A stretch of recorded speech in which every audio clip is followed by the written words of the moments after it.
আমি একটা বিষয় আপনাকে অবগত করতে চাই।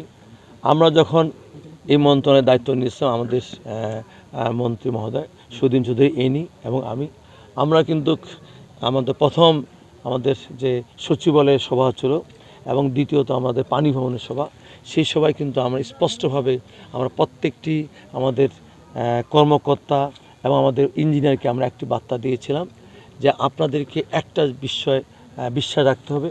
আমাদের প্রিয় আমাদের মাননীয় প্রধানমন্ত্রী উনি বলেছেন আমরা দুর্নীতির গলা টুটি চিপে ধরব। কাজে সেই ক্ষেত্রে দুর্নীতির ক্ষেত্রে আমরা জিরো টলারেন্স।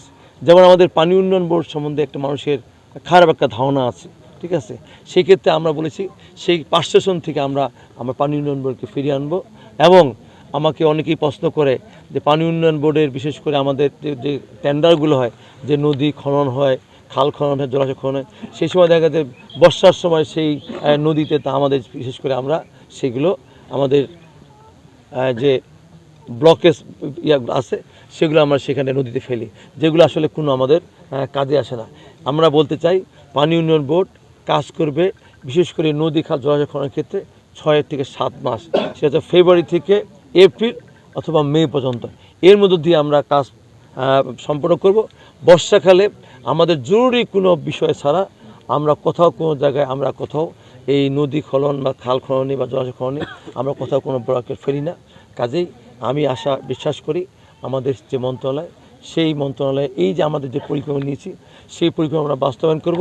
শুধু বাস্তবায়ন করে না, পরবর্তীতে যেন যারা আবার সরকার আসবেন তারা যেন সুবাতাস পায়, এটার জন্য এই কাজগুলো তার জন্য বাস্তবায়ন করার জন্য আমরা সুদূর প্রসারী কর্মপরিকল্পনা হাতে নিয়েছি। পর্যায়ক্রমে আপনারা সেগুলো দৃশ্যমান দেখতে পাবেন। যেমন ঢাকা সুবর্ণ খালে আমরা গিয়েছিলাম, সেটা প্রায় 3,500 কোটি টাকার প্রজেক্ট। সেখানে সেনাবাহিনী সেই আমাদের সেই প্রজেক্টটা বাস্তবায়নের কাজ করছেন। আমরা সেইখানে জনগণও আমাদের যাওয়ার পরে জনগণ আসলো, সেইখানে জনগণকে আমরা যখন জিজ্ঞাসা করেছিলাম আপনারা চান না এই যে আমাদের যে এই প্রজেক্টটা বাস্তবায়নের জন্য, সেইখানে কিন্তু এক বাক্যে সর্বসাধারণ কিন্তু এক বাক্যে আমাদের এখানে সম্মতি দিয়েছেন যে আপনারা এইখানে আপনারা প্রজেক্টটা বাস্তবায়ন করেন। যত রকম আমাদের আমাদের এই নদীকে ভরাট করে কেউ হয়তো জমি দখল করে আছেন, কেউ হয়তো ঘরবাড়ি করেছেন, কেউ হয়তো ফ্যাক্টরি ইন্ডাস্ট্রি করেছেন, তারা বলছে আপনারা উদ্যোগ নেন, আমরা এখানে জনগণ আপনাদের সঙ্গে থাকব, আপনাদের সহায়তা করব। এবং আমরা চাই পানির অপর নাম জীবন, সেই পানি যদি আমাদের দেশ থেকে আস্তে আস্তে সরে যায় তাহলে তো আগামী দিনে বাংলাদেশ মরুভূমি হয়ে যাবে। তাই বাংলাদেশকে মরুভূমিতে রক্ষা করার জন্য সেইখানে আমার বিশ্বাস আমরা কিন্তু এই যে আমাদের প্রজেক্টগুলো বাস্তবায়ন করার পাশাপাশি আমরা কিন্তু জনসমর্থনও নেওয়ার চেষ্টা করছি।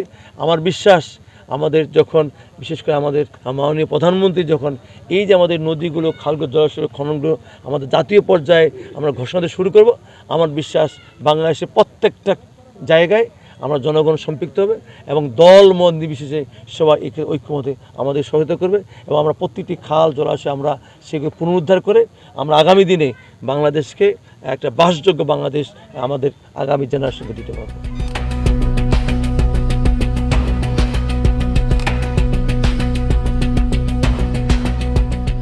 দিনাজপুর টিভি, মানুষের জীবনের কথা বলে।